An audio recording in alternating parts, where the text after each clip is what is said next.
অস্থির একটা জেনারেশন পেয়েছি আমরা।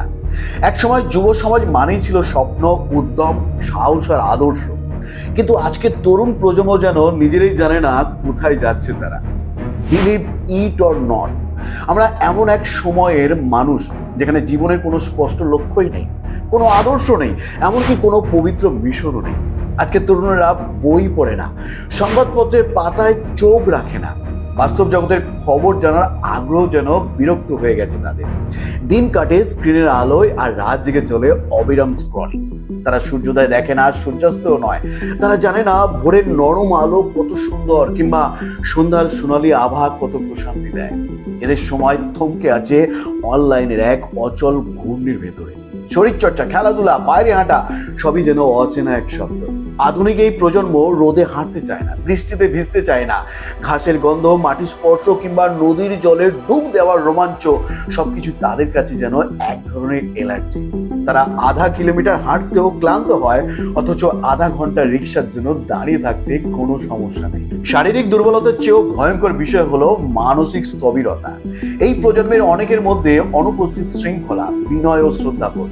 রাস্তা দিয়ে হাঁটলে সিনিয়রদের প্রতি কোনো সম্মান দেখা যায় না, বরং পাশ কাটিয়ে হনন করে চলে যায় তার। সামান্য ধাক্কা লাগলেও সরি বলার সৌজন্য থাকে না তাদের। এরা নিজেদের মতকে চূড়ান্ত মনে করে এবং একটু বুঝিয়ে বললেই তর্কে জড়িয়ে পড়ে। পাবলিক বাসে দেখা যায় এক অদ্ভুত দৃশ্য।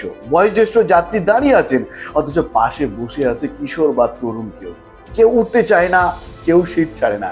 এই একটি মাত্র দৃশ্যই বোঝাতে যথেষ্ট আমাদের প্রজন্ম কতটা আত্মকেন্দ্রিক হয়ে পড়েছে।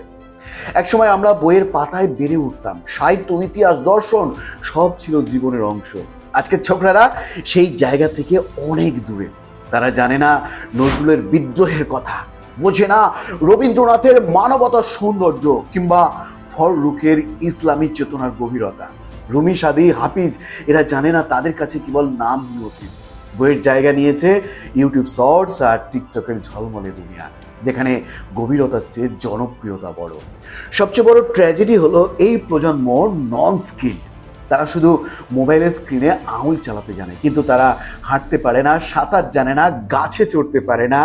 পাহাড়ে ওঠা বা নদী পাড়ি দেওয়ার সেই দুঃসাহসিক মনোবল তাদের মধ্যে নেই। তাদের কাছে জীবন মানে আরাম, আর আরাম মানে ডিজিটাল নির্ভরশীলতা। কোনো কিছুর প্রতি তাদের ধৈর্য নেই। তারা চায় দ্রুত ফলাফল, তাৎক্ষণিক সাফল্য, কিন্তু পরিশ্রমের ধারে কাছে যায় না। ছোট একটি ব্যর্থতাতেই হতাশ হয়ে পড়ে, মন ভেঙে যায়, আত্মবিশ্বাস হারায়। আরো ভয়ঙ্কর হলো এদের কাছে জীবনের অর্থ এখন ফলোয়ারের সংখ্যা, লাইক, কমেন্ট আর ভার্চুয়াল প্রশংসা। বাস্তব জীবনের সম্মান, মানবিকতা, সম্পর্ক সবকিছুই যেন গৌণ হয়ে গেছে।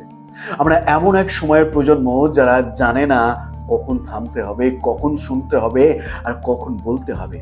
এই বিভ্রান্তির ভেতর দিয়ে এক অদ্ভুত সমাজ গড়ে উঠছে, যেখানে মানুষ আছে কিন্তু মন নেই, মুখ আছে কিন্তু কথা নেই, স্বপ্ন আছে কিন্তু লক্ষ্য নেই।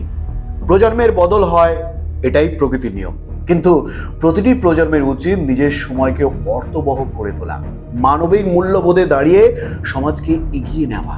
আজকের তরুণদের হাতে আছে সেই সম্ভাবনা। যদি তারা একটু থামে, একটু শোনে, একটু বোঝে, যদি তারা আবার বই হাতে নেয়, সূর্যোদয় দেখে, মাটির গন্ধে ফিরে আসে, তাহলে হয়তো এই অস্থির জেনারেশনটাও একদিন নতুন করে শিখবে কিভাবে মানুষ হওয়া যায়। সব বন্ধুরা, এই ছিল আজকের পরিবেশন। আজকের ভিডিওটি ভালো লাগলে অবশ্যই একটি লাইক করবেন এবং এই গুরুত্বপূর্ণ তথ্যটি যাতে সবাই জানতে পারে আপনার পরিচিতদের মধ্যে শেয়ার করবেন। ভালো থাকবেন, সুস্থ থাকবেন আর এভাবেই আমাদের সাপোর্ট করে যাবেন। ধন্যবাদ।